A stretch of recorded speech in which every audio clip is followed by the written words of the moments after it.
Well, what's up guys, SupaSecretAgent coming at you with another online battle in Total War Warhammer. Alright, so this is one that I played as Clan Angrund. I've of course taken Belegar Iron Hammer. I've taken a line of Dwarf Warriors, there's about 6 of them.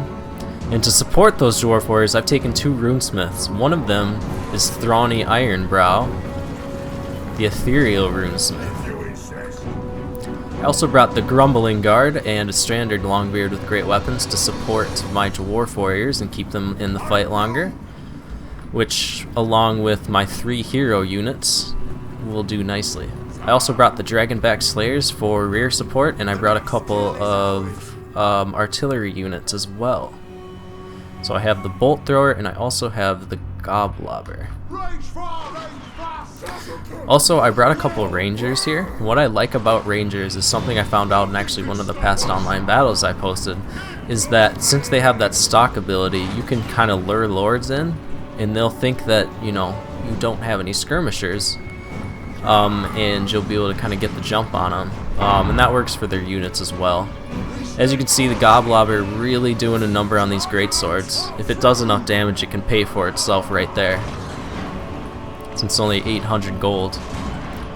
Now this Bolt Thrower, I mean, they're only 550. I used it to kind of fend off their Lord for the most part, and then I'll probably send it at the steam tank. These guys, yes, they have armor piercing, so it'll do okay against the steam tank. You can see Goblobber is doing a number on them, and my Rangers are finally going to open fire, and they're actually going to do some pretty good damage to these greatswords here. Not bad. Again, if we can take out a greatsword with those 2 units, they'll pay for themselves right there as well, but they'll take quite a bit of damage inbound. Now in the back here, he's got a couple of Empire Knights. I do not notice these guys, so he is going to get me with them.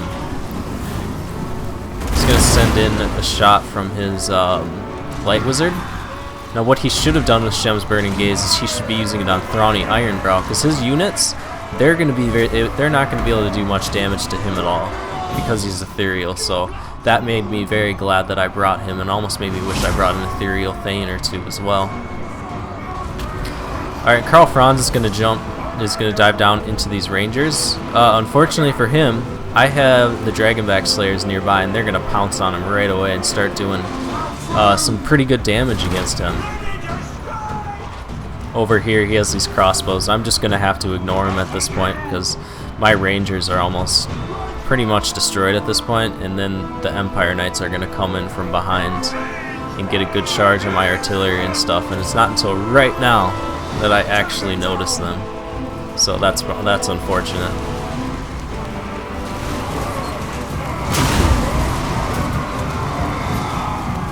Mr. Franz over here still fighting the Dragonback Slayers. I'm very surprised he didn't try to pull them out. At the same time though, it would have been very tough to pull away from the Dragonback Slayers. That's what they're good at, keeping air units on the ground. Now he's going to start doing some repeated charges on my units. Very smart with the Empire Knights. Over here, my units are doing quite well with the support of Throny Ironbrow, who's barely even taken a scratch. In the same story here in the center, he's actually going to have to send in his steam tank to help deal with us, since we've routed most of his other units and we're about to destroy this greatsword here. Yeah, so these Runesmiths are really paying dividends right now, as well as Belegar, who hasn't taken a single scratch. Attack the Orcs! Fight! My artillery is pretty much done for at this point. We might be able to remount later, but right now they're just kind of in the mix of things. Not much I can do about it. He's going to start doing some rear charges here with these Empire Knights, but I got the Dragonback Slayers nearby, and they're going to jump in right away. They're going to keep these units in, and it looks like I divert them and go towards Karl Franz to get rid of him instead. That would be a big win to get rid of him.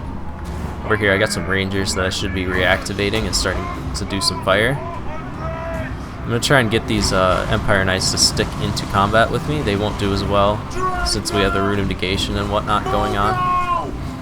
We basically wrapped up the center here. He's got a lot more units on this flank though, although we are holding out quite well. Without the Runesmith, these guys would have been done for a long time ago. So the Dragonback Slayers are kind of in the fight now. I should have pulled these Dragonback Slayers out and replaced them with something else, because they're gonna be useful for stopping the rest of his cavalry. And he's gonna use Karl Franz to just rout the rest of these Rangers and whatnot. Very smart move. Can't really have Karl Franz in the fight at this point. These crossbowmen are gonna be able to continuously fire in, but with all the buffs from my runesmiths and Belegar, they're really not gonna be able to do much damage, which is unfortunate for him, because he basically has full reign to just fire on me at this point. I don't have anything to get rid of them.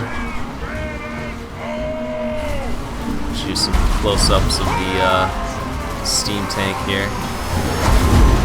Oh, he's going to do a net of Amintog. I don't exactly understand this. He should be using his magic to, again, take out my runesmith over there. He needs to focus more on taking out my lords than my infantry, because my infantry are getting so many buffs right now that he's barely able to do any damage. So you can see another Shem's Burning Gaze coming in, but just not the right target. Right over here, this guy. You can do a lot of damage with those magic attacks on him. Over here we're going to finish up this flank. I'm going to try and get their Light Wizard with this unit that got out there without me noticing. As you can see here, Belegar, very good health. This runesmith, even this runesmith is pretty decent health, and this one barely even touched. He's basically going to hold up this whole flank for me at this point, because they're just not going to be able to dish the damage that they need. Another thing is they have Forge Fire, and with 2 runesmiths, that's plus 16% armor piercing for some of your units. That's pretty big. So the fight is going to kind of merge into over here. We definitely have the advantage here with our hero units. I really don't have anything to pull Karl Franz down now. I wish I had my Rangers around still, but I believe they are off the map at this point. And then he's going to charge in again, trying to take out my artillery again, which I was able to remount. And they were firing on the crossbows. But anyway, my opponent admits defeat, and that's it. So yeah, that was a fun battle. I think that the runesmith picks were very solid against the Empire, especially this guy over here, my Ethereal Thane. I wish I would have brought more Ethereal units, because that would have been even better. But yeah, so I mean, if you can support your Dwarf Warriors with a lot of units like that, they can hold out for quite a long time, even against a good faction like the Empire. Maybe should have dropped 1 or 2 and gotten another Slayer. That might have been a good idea in watching my rear, but I think that was a pretty good battle. So good job to my opponent though. It was a fun fight. I really enjoyed it. Anyway, just want to say thanks to all you guys who subscribe and like and comment and all that stuff. I really appreciate it. It helps me out a bunch, and it makes it worth doing all of this work to make these videos for you. So I really appreciate it. And anyway, I will see you guys in the next video. SupaSecretAgent signing out.